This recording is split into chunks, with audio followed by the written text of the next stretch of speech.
आप सबका मैं यहाँ आने पर धन्यवाद करता हूँ। और आप जानते हैं कि पिछले कुछ दिन हिमाचल प्रदेश काफ़ी सुर्खियों में रहा, राष्ट्रीय स्तर की सुर्खियों पे रहा। और प्रदेश के जो ज्वलंत मुद्दे हैं उनके ऊपर हमेशा हमने सकारात्मकता से और पूर्ण मजबूती से आवाज़ उठाने में कभी मैं पीछे नहीं हटा हूँ। हिमाचल प्रदेश के लोगों के हित, 70 लाख लोगों के हित हम सब के लिए सर्वश्रेष्ठ है। कांग्रेस पार्टी के लिए सर्वश्रेष्ठ है, कांग्रेस पार्टी की सरकार के लिए सर्वश्रेष्ठ है और व्यक्तिगत रूप से मेरे लिए भी सर्वश्रेष्ठ है। और मैंने हमेशा हिमाचल के हर वर्ग की विपक्ष में रहते हुए भी पैरवी करी है और पक्ष में एक जिम्मेवार पद पर रहते हुए भी जो भी हमारे प्रदेश के अलग अलग वर्ग हैं उनकी आवाज़ को उठाना भी और उसे पूरे करने का हर संभव प्रयास करना भी ये हमारा दायित्व है, हमारी जिम्मेवारी है। और मैं इस जिम्मेवारी से कभी भी पीछे ना हटा हूँ और ना ही कभी हटूँगा, क्योंकि यही सीख मुझे मेरे पिताजी जो हिमाचल प्रदेश के 6 बार मुख्यमंत्री रहे राजा वीरभद्र सिंह जी ने दी है। और उन्हीं के मूल्यों पर हम हमेशा निरंतर आगे बढ़ते रहेंगे, पहली बात। दूसरी बात, I am a committed Congress party worker और पार्टी के निर्देश को आगे लेकर जाना, पार्टी के निर्देश को पूर्ण रूप से प्रदेश के अंदर लागू करना, प्रदेश पार्टी की विचारधारा को पूर्ण रूप से प्रदेश के अंदर पूर्ण रूप से उसको लागू करना और जो मूल सिद्धांत कांग्रेस पार्टी के हैं उनके साथ आगे चलना, ये भी हमारा परम दायित्व है, हमारी जिम्मेवारी है। और इसको भी हम उसी तरीके से, जिस तरीके से प्रदेश हित में कार्य कर रहे हैं, उसी तरीके से पार्टी के सिद्धांत को भी अपनाकर इसे धरातल पे उतारना, ये हमारी प्रथम जिम्मेवारी है, हमारी रिस्पॉन्सिबिलिटी है और इससे भी हम कभी पीछे नहीं हटेंगे, ये भी मैं पूरे मजबूती के साथ कह देना चाहता हूँ। पिछले कुछ दिनों में जो घटनाक्रम हुआ, वैसे तो मैंने इसके बारे में नई दिल्ली में जो जितने भी वहाँ पे राष्ट्रीय स्तर की मीडिया थी उनके समक्ष पूर्ण रूप से अपनी बात को मैंने रखा है, मगर क्योंकि मैं पिछले कल ही दिल्ली से वापस आया हूँ और आप सब जो है हिमाचल का मीडिया है, हमारा परिवार है और आपके माध्यम से हिमाचल में हमारी आवाज़ जाना ये बहुत महत्वपूर्ण भी है। और एक सही पिक्चर जो है वो लोगों के बीच जाना, प्रदेश की जनता के बीच जाना, प्रदेश के 70 लाख आवाम के बीच जाना, ये आपकी जिम्मेवारी भी है और उसको आप बेखूबी निभा भी रहे हैं। और मैं इसमें ये कहना चाहता हूँ कि जिस विषय पे हमने बात करी थी, जिसने राष्ट्रीय स्तर पे पिछले 4-5 दिन तूल पकड़ा, ये एक महत्वपूर्ण विषय है। विषय क्या है ये मैं आज डिटेल में आपको बताना चाहता हूँ कि ये विषय जो है, पहली बात तो जो हमारा स्ट्रीट वेंडर्स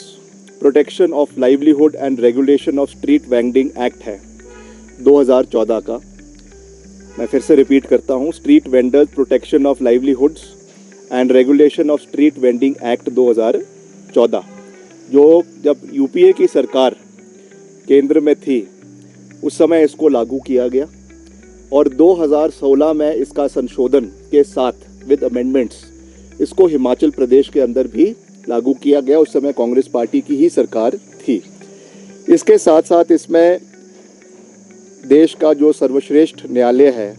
सर्वोत्तम न्यायालय है, सुप्रीम कोर्ट, उन्होंने भी इसका जो है संज्ञान लिया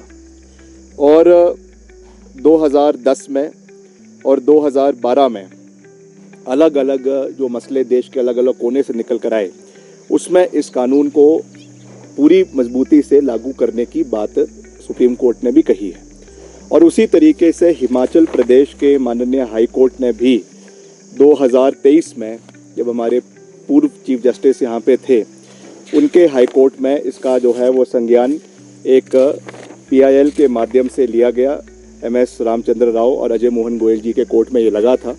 और उन्होंने भी ये कहा कि जो ये कानून ऑलरेडी जो बना हुआ है, इसको समय के साथ इसको इम्प्लीमेंट करने की आवश्यकता है, जिसमें प्रदेश में जो भी हमारे वेंडिंग जोन्स हैं, जो म्यूनिसिपल काउंसिल के, म्यूनिसिपल कॉरपोरेशन के लिमिट में आते हैं, उस पे पारदर्शिता के साथ वहाँ पे जो है वेंडिंग जोन्स और उसके साथ साथ नॉन वेंडिंग जोन्स, जहाँ पे आपकी नॉन वेंडिंग इलाके हैं, जहाँ पे कोई ट्रैफिक की समस्या है या कोई और चीज़ है, उसके मद्देनज़र और भी जो इसमें चीज़ें हैं, उस चीज़ को मद्देनज़र रखते हुए इसको कहा गया है। और हमारा जो, जैसा मैंने कहा, हिमाचल प्रदेश का म्यूनिसिपल एक्ट है 1994 का, इसके तहत जो है permission, regulation of prohibition and use of occupation of any street और place by itinerant vendors or hawkers or by any person for the sale of articles or the exercise of any calling or the setting up of any booth or stall and the fees chargeable for such occupation, जो इसके bylaws है उसमें कहा गया है कि जो street vendors municipal corporation Shimla, this bylaw may be called the street vendor protection of livelihood and regulation act 2024 Shimla municipal corporation, जिसका रूल 5 ये कहता है कि responsibility of street vendors, it shall be the duty of the street vendors और his family member और employ to clause E prominently जो है आपका रजिस्ट्रेशन होनी चाहिए ID कार्ड की and certificate of vending eight vending place जो है वो करवाया जाए। तो इस दृष्टि से इसको हमने प्रदेश के अंदर ये पहले से ही जो है वो चला हुआ है। अब बात आती है हमारा जो एक मल्टी पार्टी जो एक बॉडी बनाई गई है, जिसमें हमारे जो है ऑनरेबल स्पीकर ऑफ दी विधानसभा, उन्होंने एक कमेटी बनाई है और उस कमेटी में कांग्रेस पार्टी के विधायकों को भी रखा गया है और भाजपा के विधायकों को भी रखा गया है, कांग्रेस के मंत्रियों को भी रखा गया है और उसके उपलक्ष्य उसमें ये देखा जाएगा कि जो भी इसमें कंसर्न्स प्रदेश के लोगों के हैं, प्रदेश के वेंडर्स के हैं, प्रदेश में चाहे बाहर के लोगों के हैं, चाहे प्रदेश के अंदर के लोग हैं, सबके लिए कानून बराबर है। इसमें जो एक अनफॉर्चुनेट चीज़ हुई, वो जो मैंने बयान उस दिन दिया था, उसको राजनीतिक रूप से और उसको किसी और राज्य के जो है वो वेंडिंग जो कोई वहाँ पे कोई पॉलिसी लाई गई थी, उसके साथ लाकर उसमें सांप्रदायिक रंग लाने की कोशिश की गई। मैं फिर से इस बात को दोहरा रहा हूँ कि जो भी मैंने कहा है that is with accordance to law. Supreme court का इसमें हवाला मैंने आपको दिया, माननीय हाई कोर्ट का हवाला मैंने आपको इसमें दिया और साथ ही साथ जो हमारा कानून केंद्र सरकार का 2014 का है और उसमें संशोधन करके इसको 2016 में प्रदेश की सरकार ने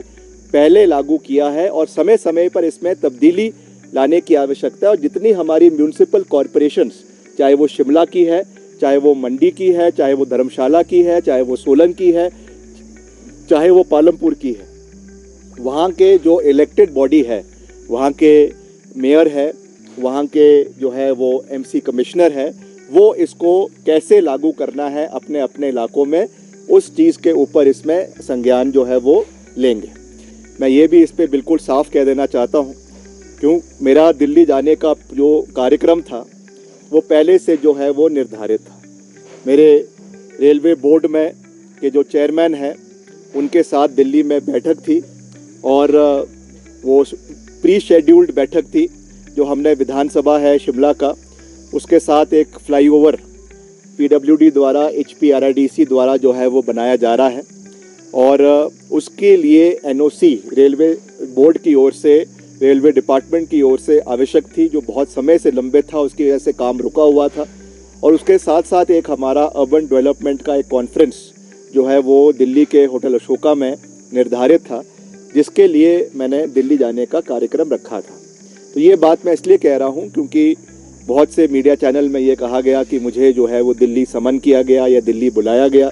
तो ऐसा नहीं था। मैं दिल्ली अपने प्री शेड्यूल्ड प्रोग्राम की वजह से गया था and whenever I go to Delhi I make it a point to meet the party leadership also. अगर हम सरकारी कार्यक्रम से भी जाते हैं, मैं हमेशा पार्टी के शीर्ष नेतृत्व, चाहे वो कांग्रेस पार्टी के अध्यक्ष है, चाहे वो महासचिव ऑर्गेनाइजेशन है, चाहे वो हमारे प्रभारी है या और पार्टी का जो वरिष्ठ नेतृत्व है, उनसे समय समय पर मिलते हैं और हिमाचल से संबंधित जो मसले हैं, हिमाचल से संबंधित जो मुद्दे हैं, चाहे वो संगठन के हैं, चाहे वो सरकार के हैं, उसके बारे में हम विस्तार पूर्वक चर्चा करते हैं, उस विषयों के ऊपर बात की जाती है। और मैंने इस बारी भी, और मैं ऑन रिकॉर्ड ये बात कह रहा हूँ कि मैंने एक और जहाँ पे ये कहा है अपने अभिभाषण के आज की शुरुआत में, ये मैंने कहा है कि पार्टी लाइन हमारे लिए सर्वश्रेष्ठ है, मगर मैंने पार्टी हाईकमांड को भी ये भी कहा है कि हिमाचल प्रदेश के मसले, हिमाचल प्रदेश के मुद्दे और हिमाचल प्रदेश के 70 लाख आवाम की आवाज़ को उठाना और उनके हितों की रक्षा करना, ये भी मेरी प्रथम दायित्व है, मेरी जिम्मेवारी है। इसे मेरे पिताजी ने पूरी उम्र, राजनीतिक उम्र में उठाया है और इस रिस्पॉन्सिबिलिटी से मैं कभी भी पीछे नहीं हटूंगा। जब भी मुझे हिमाचल के लोगों की आवाज़ किसी भी प्लेटफॉर्म पे उठानी होगी, हम उसको पूरी प्राथमिकता से उठाएंगे और उसे सॉल्व करने का भी हर संभव प्रयास करेंगे। तो मैं ज़्यादा बहुत लंबी बात ना कहते हुए मैं ये कह देना चाहता हूँ कि ये जो मैंने आपको चीज़ें कही है, अब जब इसकी 3 तारीख को इसकी बैठक होगी, जिसमें जैसे मैंने आपको कहा कि जो हमारे इंडस्ट्रीज़ मिनिस्टर है आदरणीय हर्षवर्धन चौहान, ये इस बैठक की अध्यक्षता करेंगे। वहाँ पे सभी और दलों के नेता भी रहेंगे और इस पे विस्तार पूर्वक चर्चा की जाएगी कि इन कानूनों को, चाहे वो सुप्रीम कोर्ट के डायरेक्टिव्स है, माननीय हाई कोर्ट के डायरेक्टिव्स है, जो एक्ट ऑलरेडी बना हुआ है, इसको कैसे अमली जामा पहनाना है, क्या इसको कैसे समय पर, कई जगहों पे जैसे मैंने कहा ऑलरेडी ये शुरू भी हो चुका है, ये प्रक्रिया कई म्यूनसिपल कॉरपोरेशन में ऑलरेडी अंडर वे है, तो क्या उसमें करना है, कैसे उसको आगे लेकर जाना है, उसके ऊपर पूर्ण तरीके से चर्चा होगी। मगर हिमाचल के लोगों के हित हमारे लिए सर्वश्रेष्ठ है। और साथ ही साथ मैं ये भी साफ कर देना चाहता हूँ बिल्कुल साफ शब्दों में कि हिमाचल प्रदेश देश का एक बहुत महत्वपूर्ण अंग है और हिमाचल में किसी भी प्रांत से, किसी भी राज्य से, किसी भी स्टेट से कोई भी व्यक्ति रोजगार के लिए हिमाचल में आ सकता है, चाहे वो उत्तर प्रदेश है, चाहे वो हरियाणा है, चाहे वो जम्मू कश्मीर है, चाहे वो पंजाब है, चाहे वो दिल्ली है, चाहे वो कोई और राज्य है। और किसी भी धर्म का, किसी भी क्षेत्र का, किसी भी जाति का कोई भी व्यक्ति हिमाचल में आ सकता है। हिमाचल में बहुत बड़ी तादाद में तिब्बती काम करते हैं, क्योंकि दलाई लामा जो है, हमारे पूजनीय दलाई लामा, वो हिमाचल में उनको जो है वो पॉलिटिकल और राजनीतिक असाइलम मिला है, भारत सरकार ने दिया है। और उस तर्ज पे बहुत से तिब्बती जो मूल रूप से हिमाचली नहीं है, मगर उनकी दुकानें हिमाचल में भी है, शिमला में भी है, धर्मशाला में भी है, मखलोडगंज में भी है और भी बहुत से इलाकों के अंदर है। हमने उनको पूरे खुले हाथों के साथ उनको स्वीकारा है प्रदेश के अंदर। वो चाहे उत्तर प्रदेश से भी कई लोग आते हैं, चाहे हरियाणा से आते हैं। हमने केवल ये बात रखी है कि आज भी हम उनका स्वागत कर रहे हैं, मगर कानून के हिसाब से सुप्रीम कोर्ट के जो गाइडलाइंस है, हाई कोर्ट के जो गाइडलाइंस है और जो और MC एक्ट के ऑलरेडी जो कानून बने हुए हैं, इसके तहत से एक जो वेरिफिकेशन इन लोगों की होनी चाहिए, चाहे वो हिमाचली है, चाहे वो गैर हिमाचली है। अगर हमने भी कल को कोई दुकान लगानी है, कोई रेडी फड़ी लगानी है, तो वही कानून हम पे भी लागू है, सब लोगों के ऊपर लागू है। ये केवल जो है प्रदेश की आंतरिक सुरक्षा, इंटरनल सिक्योरिटी, और मैं इस शब्द के ऊपर बहुत ज़्यादा बल दे रहा हूँ, internal security of the state has to be maintained at all costs. जिस तरीके की अभी हरकतें प्रदेश के अंदर कुछ दिनों पहले से, हमको महीनों से देखने को मिली है, बहुत अनफॉर्चुनेट है। जहाँ तक अवैध भवन या ना बनने की बात है, नहीं बनने की बात है, वो एक दूसरा पहलू है, मैं उसमें अभी नहीं जाना चाहता हूँ, क्योंकि वो मसला वैसे भी जो है वो म्यूनसिपल कमिश्नर के कोर्ट में है और कोर्ट का जो फैसला आएगा, मैं पहले ही कह चुका हूँ, कई बार सार्वजनिक मंच पे भी कह चुका हूँ और विधानसभा में सभा पटल पे भी कह चुका हूँ कि अगर वो अवैध पाया जाता है तो उसके ऊपर कानून के हिसाब से कार्रवाई होगी। End of the story. That is chapter 1। Chapter 2 जहाँ तक इस चीज़ की बात है, इसमें भी कानून के हिसाब से ही कार्रवाई होगी। हम कानून के दायरे से सुप्रीम कोर्ट, हाई कोर्ट और जो ये एक्ट है, वेंडिंग स्ट्रीट रेगुलेशन एक्ट है, लाइवलीहुड का एक्ट है 2014 का, इसके दायरे से 1 इंच भी बाहर निकल कर कार्य नहीं करना चाहते। मगर इस इस एक्ट के अंदर ही बड़े विस्तार पूर्वक तरीके से ये लिखा हुआ है कि हमको रेगुलरेशन करनी है, रेगुलराइजेशन करनी है और वेंडिंग जोन्स बनने हैं, उनके जो है वो उनका पंजीकरण होना है, रजिस्ट्रेशन होना है, ताकि कोई भी अगर कल को कोई घटना, अनहोनी घटना प्रदेश के अंदर या किसी भी शहर के अंदर घटती है तो authorities are in a position to meet the responsible person. उनके ऊपर आवश्यक कार्रवाई तब होगी जब रजिस्टर्ड होंगे। जब उनका हमारे पास कोई पंजीकरण नहीं होगा तो how will we act according to law. So that is the entire intent and purpose behind it. इसलिए जिस तरीके से इसको एक राजनीतिक रंग देने की कोशिश की गई, जिस तरह से इसको एक सांप्रदायिक रंग देने की कोशिश की गई, जिस तरीके से इसको किसी और राज्य से जोड़ने की बात की गई, मैं समझता हूँ कि वो दुर्भाग्यपूर्ण है। हर राज्य के अपने अपने मसले हैं। उत्तर प्रदेश बहुत बड़ा राज्य है, उसमें तो 10 हिमाचल बस जाएंगे, उतना बड़ा